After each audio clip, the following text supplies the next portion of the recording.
હમણાં ભાડું ન વધારો તો લાલાભાઈ સારું એમ. મારે વધારવું જ પડશે ભાઈ. અત્યારે સોસાયટીમાં આજુબાજુમાં તમે જોવા જાઓ બધા 20,000 આપે છે. મારી પાસે 4 ભાડું જ પડ્યા છે રહેવા માટે. અત્યાર સુધી મેં ક્યાં ભાડું વધાર્યું મને કયો તમે? અરે પણ અમે ભેજમાં પાણીમાં રહ્યા, ચોમાસામાં તો અમે ભાઈ સાહેબ ડૂબી જવું અમે. અરે ડૂબી જાવ તો કઈ નહીં, તમે ઘરની અંદર તો રહો છો, એનું ભાડું તો આપો. કેટલા ટાઈમથી ભાડું વધાર્યું નથી મેં, એટલે આ વખતે ભાડું વધશે. તમારે રહેવું હોય તો રહો, નકર મારી પાસે લાટ બધા ભાડું જ છે. સાહેબ 6 મહિના જવા જો ને સાહેબ. હવે આ દિવાળી કાઢ નાખો ને. હે લાલભાઈ? નહીં હે લાલભાઈ એટલું નહીં હાલે. નહીં નીકળે આ વખતે, ભાઈ મને માફ કરો. સાંભળે કે નહીં તું? હમણાં મંદીનો માહોલ છે એટલે 6 મહિના પછી ભાડું વધારજો ને.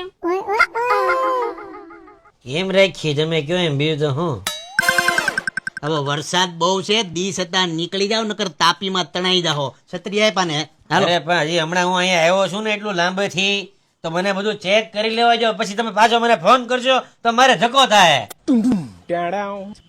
હાલે લે આમ જો ભેજ તો જો ઉતરે.